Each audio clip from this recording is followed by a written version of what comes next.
নমস্কার, আমি তরুণ ঘোষ। আচ্ছা, আমি কতদিন আগে বলেছিলাম না 31 আগস্ট হচ্ছে লাস্ট ডেট, তারপরে সেপ্টেম্বর মাসে পাকিস্তানকে মারবে এবং সঙ্গে সঙ্গে বাংলাদেশেও শুরু হবে।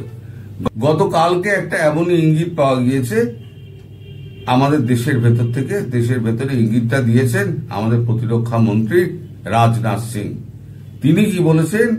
তিনি বলছেন দীর্ঘকালীন যুদ্ধের প্রস্তুতি রাখতে বললেন রাজনাথ বলছেন, তিনি তো প্রতিরক্ষা মন্ত্রী, তিনি বলছেন, এটা অন্য এলাকা কেউ বলছে না, প্রতিরক্ষা মন্ত্রী বলছেন, এবং যেটা বলছেন সেটা জেনেই বলছেন, জানবেন। নিরাপত্তা সংক্রান্ত সব ধরনের প্রতিকূলতার জন্যই ভারতের সশস্ত্র বাহিনীকে প্রস্তুত থাকতে এবং দীর্ঘকালীন যুদ্ধের জন্য তৈরি হতে বার্তা দিলেন প্রতিরক্ষা মন্ত্রী রাজনাথ সিং। আজ মধ্যপ্রদেশের মৌয়ে আর্মি ওয়ার কলেজের এক অনুষ্ঠানে প্রতিরক্ষা মন্ত্রী বলেন, বর্তমান যুগে যুদ্ধ এত আশঙ্কা শুরু হয়ে যায় যে কতদিন তা চলবে, কবে শেষ হবে কিছু বলা যায় না। তাই কোনো যুদ্ধ যদি 2 মাস, 4 মাস, 1 বছর, 2 বছর, এমনকি 5 বছর ধরেও চলে, আমাদের তার জন্য তৈরি থাকতে হবে। সেই সঙ্গে রাজনাথ একথাও বলেন, ভারত কখনো কারো জমি দখল করতে চায় না, কিন্তু কেউ যদি আমাদের আক্রমণ করে আমরাও ছেড়ে কথা বলবো না। এখানে ইঙ্গিত কিন্তু হচ্ছে বাংলাদেশকে, মনে রাখবেন। আমি পরে বলছি কেন আমি বললাম।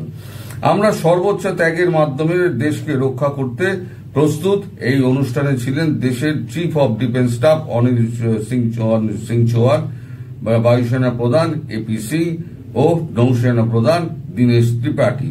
ভারতীয় বাহিনীর অভিযান অপারেশন মহাদেবে মারা পড়েছিল পহেলগামে যুক্ত জঙ্গিরা। সেই অভিযানে অংশ নেওয়া জওয়ানদের আজ সংবর্ধনা দিয়েছেন কেন্দ্রীয় স্বরাষ্ট্রমন্ত্রী অমিত শাহ। তিনি বলেন, অপারেশন সিঁদুর এবং অপারেশন মহাদেব পাকিস্তানে বসে থাকা সন্ত্রাসবাদীদের বার্তা দিয়েছে ভারতে হামলার ফল কি হবে। আমাদের সেনারা দেখিয়ে দিয়েছে জঙ্গিরা যে কৌশল নিক না কেন আমরা তাদের দিকে সরিয়ে ছাড়ব। এই তো গেল কাগজে যেটা বেরিয়েছে। এইবারেতে আমি আপনাদের আর একটা খবর পড়ে শোনাই, যেটা বাংলাদেশের পক্ষে ভীষণভাবে দরকার। সীমান্তে শত্রুকে ধ্বংস করতে প্রস্তুত, কোথাও মোতায়েন হচ্ছে 5 ভৈরব কমান্ডো ব্যাটালিয়ন। কোথায় কোথায় এটা দেওয়া হচ্ছে, মানে মোতায়েন করা হচ্ছে। দেশের প্রতিরক্ষায় ভৈরব কমান্ডো বাহিনীকে কাজে লাগাতে তৎপর ভারতীয় সেনা। একদিকে পাকিস্তান, অন্যদিকে চীন যুদ্ধক্ষেত্রে শত্রুপক্ষকে টক্কর দিতে নতুন 5টি বিশেষ প্রশিক্ষণে পারদর্শী ব্যাটালিয়ন করেছে ভারতীয় সেনা। এবং সর্বভারতীয় প্রতিবেদনের সূত্রে খবর, আপাতত 5টি ভৈরব ব্যাটালিয়ন তৈরি করা হয়েছে। এর মধ্যে 3টিকে চীন পাকিস্তানের সঙ্গে লড়াইয়ের জন্য উত্তরাঞ্চল কমান্ডের অধীনে মোতায়েন করার সিদ্ধান্ত হয়েছে, আর 2 ব্যাটালিয়ন কমান্ডো, একটি উত্তর পূর্বাঞ্চল এবং অন্যটি ব্যাটালিয়ন পাকিস্তান সীমান্তের পশ্চিমাঞ্চলে মোতায়েন করা হবে। তারপরে এই যে উত্তর পূর্বাঞ্চল যেটা বলা হচ্ছে না, সেটা হচ্ছে 7 সিস্টার, অর্থাৎ যেমন ওদিকে 4টে কমান্ডো ভৈরব কমান্ডো বাহিনী যেমন ব্যাটালিয়ন দেওয়া হচ্ছে, এইখানে হচ্ছে 7 সিস্টারে হচ্ছে একটা। আচ্ছা, এবার আসি বাংলাদেশ প্রসঙ্গে। রাজনাথ সিং কি বলেছেন? যে আমরা অন্যের ভূমি দখল করি না, কিন্তু অন্য কোনো দেশ যদি আমাদের ভূমি দখল করার হুমকি দেয়, তাহলে পরে আমরা সর্বোচ্চ ত্যাগ স্বীকার করে আমাদের জমি আমরা রক্ষা করব। এখন এই যে ডক্টর মোহাম্মদ ইউনূস, তিনি শাসনভার নেওয়ার সঙ্গে সঙ্গে একেবারে এয়ারপোর্ট থেকে তিনি 7 সিস্টারকে তিনি একেবারে হুমকি দিয়ে দিলেন যে আমাদের যদি অস্থির করা হয় তাহলে 7 সিস্টার স্থির থাকবেন, বা এই ধরনের একটা কিছু উনি বলেছিলেন। তারপরে হলো গিয়ে রাওয়া ক্লাবের 4 দিনের মধ্যে কলকাতা দখলে ওই কটা বুড়ো লং মার্চ। আমাদের মতো বয়সী মানুষের দেহে কত শক্তি থাকে সে তো আমরা নিজেরা জানি রে বাবা। তো যাই হোক, তারপর হলো পাকিস্তানের সঙ্গে দরম মরম, পাকিস্তানের ISI সমস্ত ঘাঁটি এখানে গড়তে লেগে গেল, আমেরিকান সৈন্য এলো, সব কিন্তু পরপর হয়ে যাচ্ছে। তারপরে পাকিস্তানের রাষ্ট্রদূত তিনি একেবারে বিভিন্ন জায়গায় এদিক ওদিক সমস্ত ঘুরে বেড়াতে শুরু করলেন, বিভিন্ন অনুষ্ঠানে তার সঙ্গে বিভিন্ন রাজনৈতিক নেতা আর সমস্ত উপদেষ্টারা দেখা করতে আরম্ভ করলো। তারপর একটা কেলেঙ্কারির মধ্যে পড়ে তিনি তো হাওয়া হয়ে গেলেন। তারপরে পাকিস্তানের ফিল্ড মার্শাল আসিম মুনির তিনি আমেরিকায় বসে হুঙ্কার দিলেন, আমাদের যদি ওপরে আক্রমণ হয় অর্ধেক পৃথিবী নিয়ে আমরা ডুবে যাব, পাকিস্তানটা রক্ষা কর, অর্ধেক পৃথিবীর কথা বাদ দে, পাকিস্তান রক্ষা কর।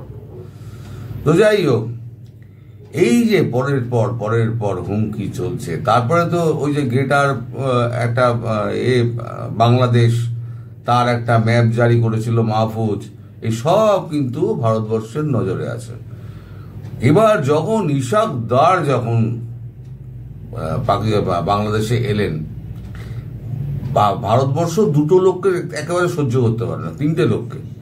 এক হচ্ছে পাকিস্তান সেনাবাহিনীর প্রধান, দুই হচ্ছে শাহবাজ শরীফ, আর 3 নম্বর হচ্ছে ইশাক দার, যিনি উপপ্রধানমন্ত্রী এবং বিদেশ মন্ত্রী। তিনি এসে যেরকম সব লম্বা চওড়া ভাষণ মারলেন এবং এত লোকের সঙ্গে সব দেখা করলেন, ভারত তখন বুঝে নিয়েছে যে এ শিশু শোধরাবার নয়, এর একেবারে লাট্টাউসই দরকারি। ফলে সেপ্টেম্বরে যখন শুরু হচ্ছেই, আমি কিন্তু অনেক আগে থেকে বলেছিলাম যে সেপ্টেম্বরে কিন্তু বাংলাদেশকে মারবে, মার্কো রুবিওকে ডক্টর জয়শঙ্কর পরিষ্কার জানিয়ে দিয়েছিলেন। এবং তারপরে রাজনাথ সিং এর এই বক্তব্য, এবং সামনেই সেপ্টেম্বর আসছে, 31শে আগস্ট শেষ হয়ে যাচ্ছে ডেডলাইন, শুরু হচ্ছে সেপ্টেম্বর মাস প্রথম।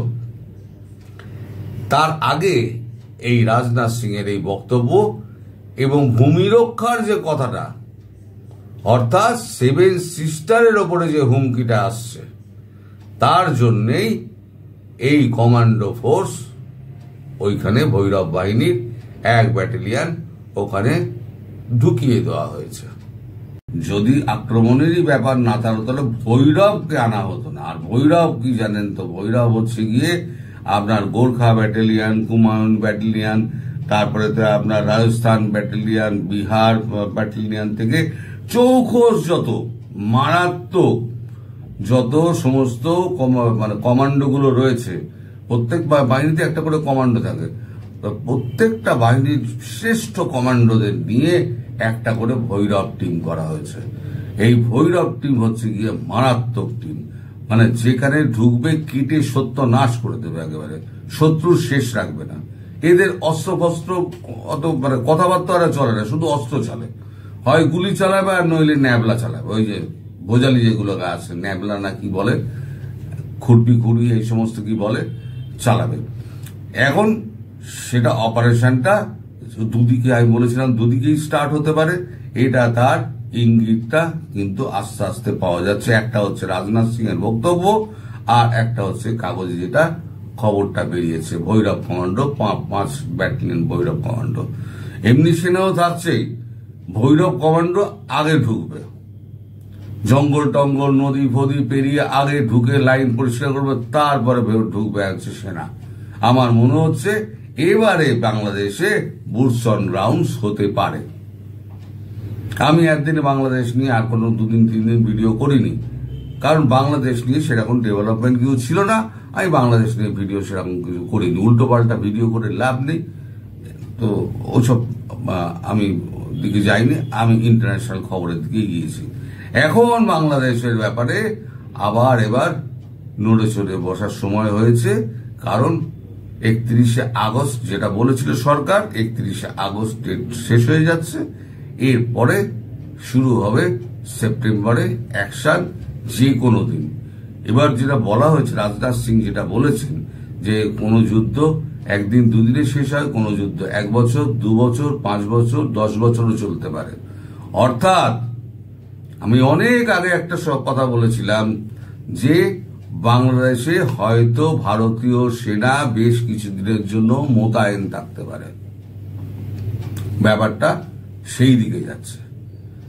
আস্তে আস্তে দেখা যাক কোথায় গিয়ে দাঁড়ায়, তখন বোঝা যাবে যে কি পরিস্থিতি সৃষ্টি হচ্ছে না হচ্ছে।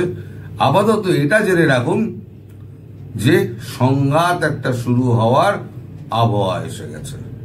খুব শিগগিরই সেটা হবে এবং বাংলাদেশে যত জামাতি হিজবুতি যত আছে সবার অবস্থা টাইট হয়ে যাবে। আমি বলি না পালাবার কোনো রাস্তা নেই, 31শে আগস্টের পরে পালাবার কোনো রাস্তা নেই। হয় গুলি খেয়ে মরো আর নইলে বঙ্গোপসাগরে ঝাঁপ দাও। আর ওই দিনকে আওয়ামী লীগকে দলে দলে দলে দলে পার হতে হবে এবং ভারতীয় সেনাকে চিনিয়ে দিতে হবে এরা হচ্ছে রাজাকার, এরা হচ্ছে রাজাকার। ধরো আর খতম করো, ধরো খতম করো। 1 bullet is equal to 1 enemy. আর এনিমি নাম্বার 1 হচ্ছে এই যে রাজা পাকিস্তানের বাচ্চা যেগুলো রয়েছে সেগুলো হচ্ছে ভারতবর্ষের এনিমি, যারা ভারতবর্ষকে অশান্ত করে তুলতে চাইছে, ভারতবর্ষের 7 সিস্টারকে আলাদা করে দিতে চাইছে, ভারতবর্ষের ভেতরে অস্থির পরিস্থিতি সৃষ্টি করছে এবং ভারতবর্ষের ডেমোগ্রাফি চেঞ্জ করার চেষ্টা করছে। তারা হচ্ছে ভারতবর্ষের শত্রু। ভারতবর্ষের শত্রুদের জন্য 1 bullet is equal to 1 enemy নীতি হচ্ছে গিয়ে একদম সঠিক নীতি। সবাই ভালো থাকবেন, সুস্থ থাকবেন এবং সাবধানে থাকবেন। নমস্কার।